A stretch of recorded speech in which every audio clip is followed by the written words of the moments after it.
Hello everyone, मैं आपका अपना दोस्त धर्मेंद्र कुमावत। आज की इस वीडियो में किसी टॉपिक की बात नहीं करेंगे अपन चैप्टर से रिलेटेड। आज बात करेंगे एनसीईआरटी, जो मेरी एनसीईआरटी नई और पुरानी, और उसमें किस टाइप से मैं पढ़ता था, कौन कौन से ऐसे पॉइंट हैं जो मेरे लिए पॉजिटिवली काम कर रहे थे और कौन कौन से ऐसे थे जो मेरे लिए नेगेटिवली काम कर रहे थे। पुरानी और नई एनसीईआरटी दोनों से मैं आपको बताऊंगा, और जो मैं पॉइंट यहाँ पर बता रहा हूँ वो कोई भी नहीं आपको बताएगा। ठीक है, देखिए यहाँ पर दो एनसीईआरटी रखी हुई है, एक ये और एक ये। देख सकते हैं आप कौन सी नई है और कौन सी पुरानी है। ये नई एनसीईआरटी इंग्लिश में क्यों है उसका अभी मैं आपको बताऊंगा। इसमें ज़्यादा कुछ है नहीं मेरे लिए, ये काम में आती है कि कुछ नई चीज़ें अगर ऐड हुई, हर साल नई एनसीईआरटी जो मैं खरीदता हूँ कि कुछ ऐड हुई है या किसी चीज़ को हटाया है, वो देखने के लिए काम में आती है। बाकी इस एनसीईआरटी का ज़्यादा कोई रोल है नहीं। ठीक है, और ये है अपनी पुरानी वाली एनसीईआरटी, जब मैं तैयारी कर रहा था उस समय की एनसीईआरटी। अब इंग्लिश की एनसीईआरटी लेने के पीछे का क्या रीज़न है, क्योंकि मैं भी एक हिंदी माध्यम का ही स्टूडेंट रहा हूँ। स्कूल तक, स्कूलिंग जो मेरी हुई 12th तक हिंदी माध्यम से ही हुई, फिर ग्रेजुएशन इंग्लिश में हुई है, और उसके बाद में टीचिंग का जो करियर है वो भी इंग्लिश से ही शुरू हुआ था मेरा। तो आप भी रखिएगा एनसीईआरटी को इंग्लिश की। इसके पीछे का रीज़न ये है कि हिंदी वाली एनसीईआरटी में बहुत सारे टर्म ऐसे हैं, बहुत सारे डायग्राम ऐसे हैं जिनमें करेक्शन है, और इंग्लिश में सही बता रखे हैं। अगर आपको नहीं आती है समझ में तो कोई दिक्कत नहीं है, बस आप साथ में रखिएगा, वो धीरे धीरे हैबिट यहाँ पर हो जाएगी। ठीक है, तो उसमें कोई दिक्कत नहीं आएगी। तो मैंने भी शुरू में जब तैयारी की थी 2-3 महीने कुछ समझ में नहीं आता था, तो मेरा मित्र जो था उसने मेरे को ये बताया था, तो धीरे धीरे प्रैक्टिस में आया। मैं केवल शुरू में टर्म ही देखता था, उसके बाद में मेरी आदत हो गई, तो मैंने फिर इंग्लिश में ही एनसीईआरटी को केवल बायो में, फिजिक्स केमिस्ट्री में केवल बायो में, इंग्लिश में ही शुरू कर दी थी उस टाइम पढ़ना में। ठीक है, और नीट में जो इंस्ट्रक्शन देते हैं पेपर पे लिखा आता है, वहाँ पर भी साफ साफ कि अगर हिंदी में कोई करेक्शन और इंग्लिश में नहीं है, हिंदी में कोई गलती और इंग्लिश में नहीं है, तो इंग्लिश वाला जो पेपर है वही मान्य जाएगा, मान्य होगा, और उसमें कोई भी बोनस वगैरह नहीं दिया जाएगा हिंदी वालों के लिए। तो वो भी एक रीज़न था कि मैंने इंग्लिश वाली एनसीईआरटी को देखना शुरू किया। देखते हैं इंग्लिश वाली जो एनसीईआरटी है, लिखा आगे बढ़ने का तरीका आगे रहने वालों में है। ठीक है, तो ये मेरे को बताया था मेरे जूलॉजी वाले टीचर ने, क्योंकि बीच में टेस्ट में मार्क्स वगैरह मेरे जो है कम आ रहे थे, तो काफ़ी परेशान था। तो उनसे बात की मैंने। अगर आपको भी ऐसा लगता तो अपने टीचर से आप बात कीजिएगा कि किस रीज़न से आप पढ़ रहे हैं फिर भी मार्क्स नहीं आ रहे हैं, तो वो बता देंगे आपको। ठीक है, तो उन्होंने मेरे को बताया कि सब कोशिश करने के बाद भी मार्क्स नहीं आ रहे थे, तो बताया था कि अब कुछ भी नहीं हो रहा, तो सबसे आगे जो फर्स्ट रैंकर है, सेकंड रैंकर है, उनको देख, उनका तरीका देख। वैसे सबका अलग अलग होता है, उनकी मेहनत वो किस टाइप से कर रहे हैं, कितने घंटे वो पढ़ रहे हैं, क्या उनकी स्ट्रेटजी है, उनको फॉलो करना अपने को, या जो पहले से टॉपर रह चुके हैं उनको देख। ठीक है, तो वो सारी चीज़ें करने के बाद में मार्क इंप्रूव होने लगे थे। तो आगे बढ़ने का तरीका आगे रहने वालों में छुपा है, उनके जितना नहीं, लेकिन उनसे थोड़ा सा कम भी आ जाता है, तब भी काम हो जाता है। ठीक है, तो ये एनसीईआरटी है मेरी, दूसरा चैप्टर यहाँ पर आप देखेंगे। अब कुछ जो पॉइंट यहाँ पर मैं आपको बता रहा हूँ, वैसे तो ये आपको दिख ही रखा कि हाईलाइट मैंने कर रखा है, लेकिन कुछ पॉइंट यहाँ आप नहीं देख पा रहे जिन्हें मैं देख पा रहा हूँ, वो आप देखिएगा। ठीक है, जैसे क्योंकि मैं हिंदी माध्यम से ही था, तो ऐसा ज़रूरी नहीं कि एक बार में मेरे को सब कुछ इंग्लिश में समझ में आ जाएंगे। तो ये देखेंगे आप, ये हिंदी में भी मैंने शब्द लिख रखे हैं जगह जगह, जिससे मेरे को कोई दिक्कत नहीं आए, है ना। अब एक इंपॉर्टेंट पॉइंट बता रहा हूँ, हाईलाइट तो मैंने कर लिया, उसके बाद में जो सबसे ज़्यादा इंपॉर्टेंट पॉइंट वो आपको कोई भी नहीं बताएगा, वो मैं आपको बता रहा हूँ कि प्रीवियस ईयर क्वेश्चंस तो अपन करते ही हैं नीट के या जिस भी एग्ज़ाम के, उनका बहुत काफ़ी रोल होता है, अहम रोल होता है। 30 से 40% रिपीट होते हैं प्रश्न पिछले 10 साल के प्रीवियस ईयर क्वेश्चन में से। तो जब भी मैं पढ़ता था, प्रीवियस ईयर क्वेश्चन करता था या थ्योरी पढ़ता था, तो मैं क्या करता था कि जो भी क्वेश्चन मैंने पढ़ा है प्रीवियस ईयर क्वेश्चन का, तो एनसीईआरटी में ढूंढता था कि कौन से स्टेटमेंट में से वो क्वेश्चन पूछा गया है, और उसे वहीं छाप देता था। जैसे देखेंगे आप, सीबीएसई 2006 में, ये नीट में, ये सीबीएसई 2010 और 11 में ये रिपीट हुआ है, यहाँ से जैसे मैं बोल रहा हूँ क्वेश्चन। ठीक है, तो ये सारा मैं लिख लेता था एनसीईआरटी में, जहाँ पर भी मुझे लगता था किस वाले से ये पूछा गया है वो मैं लिख लेता था। जगह जगह आप देखेंगे 2005 लिविंग फॉसिल, 2011। ठीक है, तो ये सारा सब कुछ मैं लिख लेता था। उसके साथ साथ में की पॉइंट्स जो है, ये आप देखेंगे यहाँ की पॉइंट, इंपॉर्टेंट जो पॉइंट है वो मैंने लिख लिए यहाँ पर, वो भी मैं यहाँ लिख लेता था, जिससे कोई दिक्कत नहीं है। ठीक है, तो ये कुछ चीज़ें जो आपको करनी है जब भी आप प्रीवियस ईयर क्वेश्चन सोल्व कर रहे हैं। तो आप एनसीईआरटी में देखिए कौन से स्टेटमेंट से ये पूछा गया है, वहाँ पर पेंसिल से नोट कर लीजिएगा अगर पेन से ना करे तो। और ऐसा नहीं है कि हर एक लाइन को आपने हाईलाइट कर दिया हाईलाइटर से, सब जगह नहीं करना है, जो इंपॉर्टेंट है वही आपको करना है। जगह जगह ट्रिक भी लिख लेता था अगर मुझे कोई दिक्कत आती थी उसके अंदर। ये आप देखेंगे, ये कंपेयर कर करके यहाँ पर CBSE 2008 2001 में पूछा गया है, ये ट्रिक मैंने लिखी है। AIPMT 2007 में ये पूछा गया, तो ये हर एक पेज पे आपको मिल जाएगा। उसके साथ में आप देखेंगे तो कुछ ऐसा भी पोर्शन था जिसमें मेरे को लगता था कि यार ये तो मैं कर लूँगा। ठीक है, उसके बारे में भी बताऊँगा। कुछ एक्स्ट्रा पॉइंट जो है, देखिए यहाँ ये कोशिका वाला चैप्टर है, 8वां चैप्टर है। डायग्राम की एक एक चीज़ें यहाँ पर देख रखी है मैंने, स्टार मार्क कर रखे हैं। ये वाला भी पढ़ रखा है, लेकिन 2001 PMT में पूछा गया, लेकिन कुछ इंपॉर्टेंट पॉइंट भी यहाँ पर लिख रखे हैं। हिंदी वाली NCERT में ग्राम पॉजिटिव ग्राम नेगेटिव जो लिखा है, उसके जो स्टेप NCERT में नहीं दे रखे, इंग्लिश वाली में भी नहीं है, लेकिन ये मैंने एक्स्ट्रा से लिखे हैं खुद की तरफ से, क्योंकि कुछ चीज़ें आपको खुद की एक्स्ट्रा देनी होती है। तो ये मैंने लिखा है क्योंकि मुझे लगता था कि यहाँ से पूछ सकता है। तो ये स्टेप मैंने लिखे हैं ग्राम पॉजिटिव और नेगेटिव की जो ग्राम स्टैंडिंग टेक्निक है उसकी। तो अगर आपको भी ऐसा लगता है, आपको टीचर बता रहे कि एक्स्ट्रा पॉइंट है इंपॉर्टेंट है, तो आपको ज़रूर NCERT में ऐड कर लेना है, जिससे अलग अलग नोट्स में बुक में देखने की आपको ज़रूरत नहीं पड़ेगी। नीट और AIPMT में पूछा गया है ना।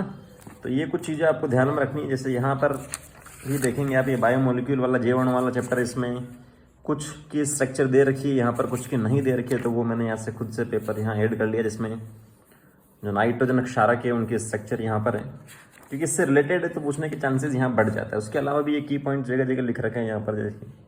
ठीक है, अब बात करते हैं कि कुछ एक्स्ट्रा जो पॉइंट है उनकी यहाँ पर बात कर लेते हैं कि जो एक्स्ट्रा पॉइंट है, जैसे मुझे लगता था कि ये जो वाला पॉइंट है वो तो मैं कर लूँगा, या ये NCERT के हिसाब से इम्पोर्टेंट नहीं है, मतलब फालतू में वो दे रखे होते हैं कि आपने पिछली कक्षा में ये देखा था, आप वातावरण में देखते, तो उसे मैं हटा देता था ये पेंसिल से कि मुझे ये नहीं पढ़ना है। ठीक है, जिससे अपना समय बच जाता है।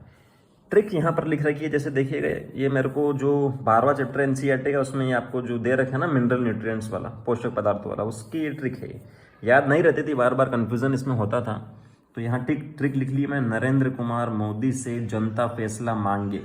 मतलब नरेंद्र का मतलब नाइट्रोजन, कुमार से के आया है तो पोटेशियम मोलिब्डेनम, मोदी सल्फर, ये जिंक जनता से, आयरन फैसला मांगे मतलब मैग्नीज, और ये कुक का मग, कुक एलिस्टर कुक एक क्रिकेट प्लेयर था, उससे मैं याद रख लिया यहाँ से। यहाँ देखेंगे तो ये रिपीट होने के जो क्वेश्चंस जो रिपीट होते हैं वो देखिए आप, 2012 2011 2 बार आया है, 2009 AIPMT में आया। तो ये हर साल पिछले 10 वर्ष के प्रश्न आप करते हैं तो क्वेश्चंस रिपीट होने के चांसेस बहुत ज़्यादा रहते हैं। ठीक है, और दूसरा तरीके की बात करें तो जैसे यहाँ आपके पास लिखा है, मैंने लिखा AIPMT 2007 और 2010, इसमें से पूछा गया है, पढ़ने का तरीका है यहाँ पर, इसमें से पूछा गया है। और इस वाले पोर्शन में से आप देखेंगे तो यहाँ से नहीं पूछा गया है, यहाँ से पूछा गया और यहाँ से नहीं ये पूछा गया।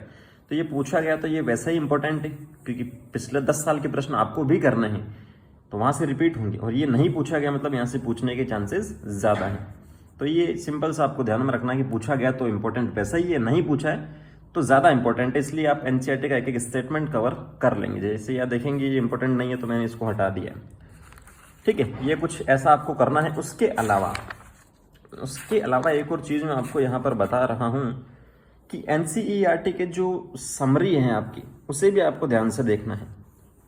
कुछ 38 जो अपने चैप्टर है उसमें से कुछ एक चैप्टर में NCERT की जो समरी उसमें कुछ एक्स्ट्रा पॉइंट दे रखे हैं। जैसे रिप्रोडक्टिव हेल्थ देखेंगे आप 12th क्लास का चौथा चैप्टर, उसमें एक डेफिनेशन दे रखी है जो थ्योरी में नहीं है, तो वो भी आपको पढ़ना है, ये एक चीज़ आपको करनी है। ठीक है, और जो NCERT के क्वेश्चन है वो भी आपको सोल्व करने हैं।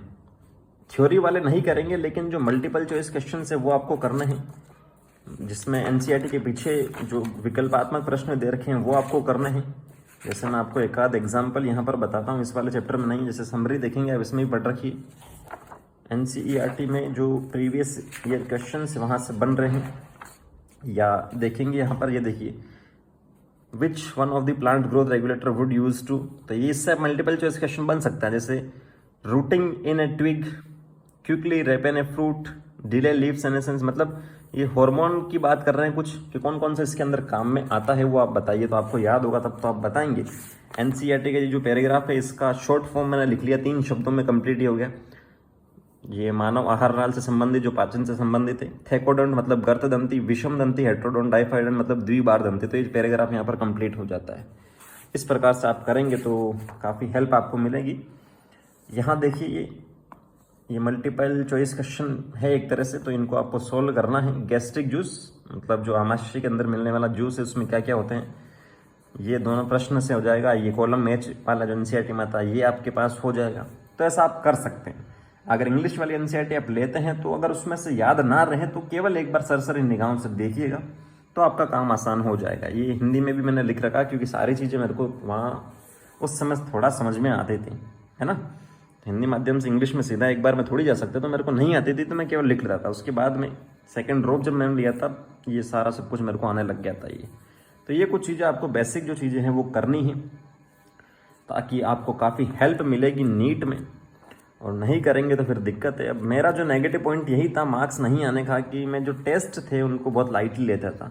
मैं टेस्ट देता ही नहीं था क्योंकि ये वाला जो पोर्शन तो है ना, ये एनसीईआरटी में जो लिखा है तो मेरे को सब कुछ याद हो गया था एक टाइम के बाद में। तो मैं और कॉन्फिडेंट हो गया था कि कर लेंगे। टेस्ट का जो टाइम है उसको आप फिजिक्स और केमिस्ट्री में दीजिए क्योंकि वो मेरा वीक पोर्शन था फिजिक्स वाला, तो उसको ज़्यादा टाइम दीजिए, टेस्ट में टाइम वेस्ट होगा। तो ये एक मेरी गलत फहमी थी, उसकी वजह से मार्क्स नहीं आते थे। टेस्ट देंगे तभी आपको पता चलेगा कि कितना आपकी प्रिपरेशन है, कौन सा पॉइंट वीक है, किसको आपको ज़्यादा टाइम देना है, एक्चुअल में उसमें पता चलेगा।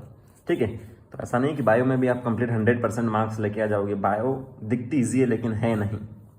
तो टेस्ट सबसे बड़ा की रोल निभाता है किसी भी एग्ज़ाम को क्रैक करने के लिए, तो वो नहीं छोड़ना, अपने को तैयारी करनी है अच्छे से और देना है अपने को। ठीक है, जैसे यहाँ आप देखेंगे एक और लिखा मैंने, ये टेबल है बायोमोलिक्यूल की 90 चैप्टर की कि प्रश्न पूछा जा सकता है कि इसमें से कौन कौन ह्यूमन बॉडी में अर्थ क्रस्ट मतलब अर्थ की सतह से ज़्यादा मिलता है। तो ये प्रश्न मैंने खुद से बनाया था और यहाँ पर लिखा है ज़्यादा, ये कम, और ये एम्स 2016 में पूछा भी गया था। तो आप खुद से करेंगे जितना काफ़ी हेल्प मिलेगी। लेकिन अगर कोई डाउट है, मार्क्स नहीं आए, तो टीचर से ज़रूर आप बात कीजिएगा, वो आपकी प्रॉब्लम सॉल्व कर सकते हैं। ओवर कॉन्फिडेंट ना रहे और टेस्ट ज़रूर दें। और एनसीईआरटी बायो में तो आपको बहुत अच्छे से पढ़नी है। फिजिक्स केमिस्ट्री में जो पीछे के क्वेश्चंस दे रखे होते हैं ना एक्सरसाइज के, वो आप सोल्व कीजिए, थ्योरी भले ही मत पढ़ो, तो काफ़ी हेल्प आपको मिल जाएगी। तो यही कहना चाहूँगा मैं।